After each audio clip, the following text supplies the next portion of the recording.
Bonjour à tous et bienvenue dans cette nouvelle chronique taramorienne. On va continuer de s'intéresser à la gamme Pathfinder Second Edition avec ce nouvel ouvrage. Voilà, je suis toujours un peu pas super sur les présentations comme ça, avec un magnifique Wendigo sur la couverture, Lost Omens Character Guide, donc qui fait suite au premier supplément sur l'univers et qui va nous présenter ici plusieurs options pour jouer des personnages dans cet univers. Très intéressant.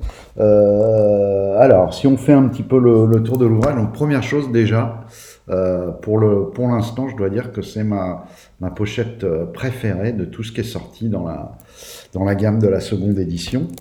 Euh, Vraiment très belle. Alors, dans un premier temps, il y a une présentation en fait de tous les humains avec des petits portraits à chaque fois qu'on va trouver vraiment toutes les ethnies un peu régionales, etc. Et j'avoue que ça donne vraiment du contexte culturel très riche, enfin très intéressant pour donner en fait de la profondeur au personnage. Ça donne même, ça peut même donner des idées de scénario. Et puis, ben, juste après, on va avoir l'héritage, hein, donc les feats d'héritage à choisir, avec à chaque fois des petits prérequis. Donc, souvent, ça va être justement, il faut appartenir à telle ethnie pour avoir le droit d'utiliser ce prérequis. Beaucoup de choses intéressantes. J'ai pas vraiment approfondi. J'ai fait une première lecture diagonale sur cette première partie, puisque c'est surtout intéressant à la création de personnages, en fait. Et puis, une fois qu'on a passé les humains, eh bien, on va continuer à décliner avec d'autres ancestry, d'autres cultures en fait, et dons de culture. Donc on a les demi-elfes, les demi-orques, un petit chapitre également où on va développer un peu plus le cas des nains. Donc là encore, c'est intéressant. Suivi à nouveau des dons de culture pour les nains, puis bah, bien sûr, hein, ils vont tous les faire, les elfes, les gnomes, voilà, j'essaie de pas en sauter, les gobelins, ils y sont tous. Ça rappelle un petit peu dans la première édition,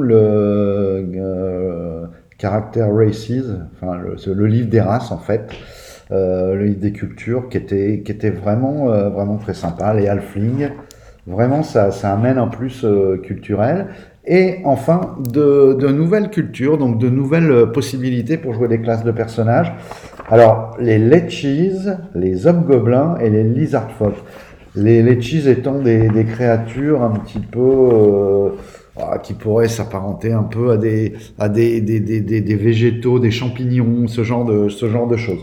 Alors, je vous avouerai que là, bon, c'est affaire de goût personnel.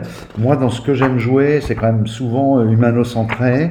J'aime bien des classes comme ça pour éventuellement du PNJ, voir certains endroits dans la nature. On pourrait imaginer hein, un village d'hommes lézards ou quoi que ce soit. Par contre, tel que je conçois mes scénarios, bon, je ne mets pas trop d'hommes lézards au sein d'une ville d'humains. Voilà, l'hobgoblin, c'est pareil. Déjà les gobelins encore, bon, dans la seconde édition, on peut imaginer qu'il les a rajoutés. Et alors, vous voyez, ce type de créature-là, bon, je vous en parle même pas, c'est vraiment très spécial. Alors, incarner ce genre de personnage, bah, j'ai envie de dire pourquoi pas, ça c'est selon les goûts de chacun.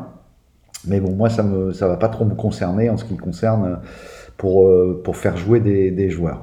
Ensuite, bah, il nous parle un petit peu, alors ça je pense que c'est un peu, pour le prendre peut-être comme un teaser pour la suite, d'autres ethnies. Donc il va y avoir les Azimars, les Catfolk, les Changelings, les Jenekin, les Tieflings, voilà, on va retrouver les Tengu.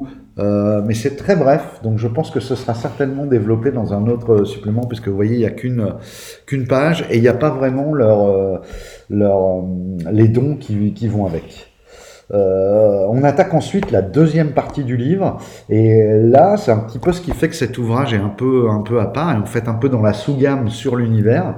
Et ben là, ils ont fait un focus en fait sur des organisations importantes qui se trouvent dans Golarion. Alors il y a d'abord un petit listing de certaines organisations, les épéistes d'Aldorn, l'Aspis Consortium, ce qu'ils appellent le Bellflower Network, voilà. Là, il y a vraiment un petit paragraphe sur chaque, et puis ils vont en prendre 5, et là, ils vont vraiment développer, et c'est assez bien fait. Alors, vous allez trouver les Firebrands, les Hell Knights, qui sont très présents même dans la première campagne Age of Ashes. Vraiment, c'est un peu construit autour des Hell Knights, même s'il y a une thématique sur chaque culture. Dans chaque livret, ils prennent une culture, il y a un peu un focus sur les humains, un focus sur les elfes, un focus, voilà. C'était l'idée, je pense, pour cette première AP de la seconde édition, de faire un peu le tour du matériel de base proposé. Il y a quand même les Hell Knights, donc très présents.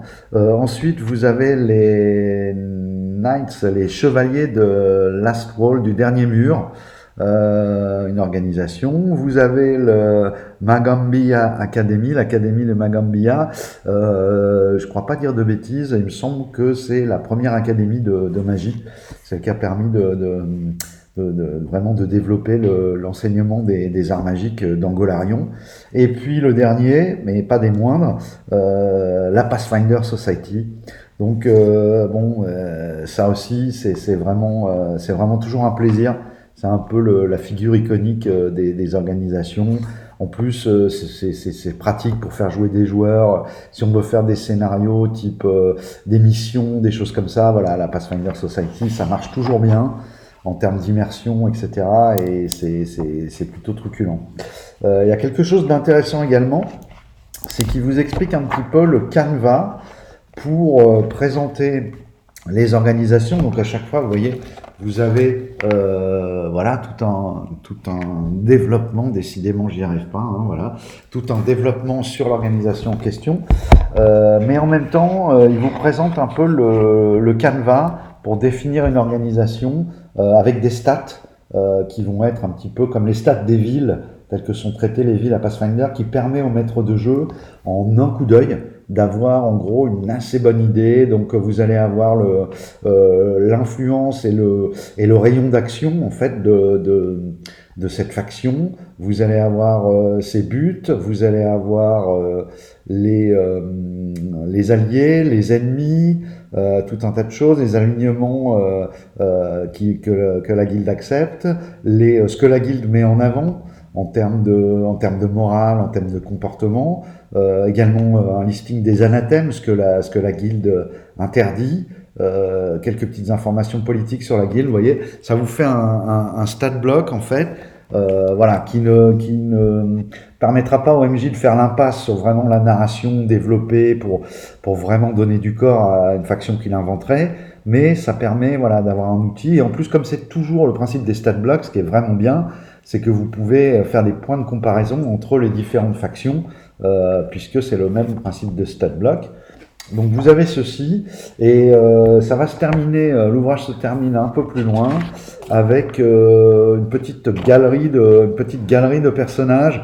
Là encore, ça fait un petit peu penser au livre des NPC qui était sorti dans la première édition. Voilà, ce que je vous fais remarquer, c'est que c'est quand même beaucoup plus digeste, beaucoup plus light. Alors du coup, est-ce qu'ils en sortiront plus ?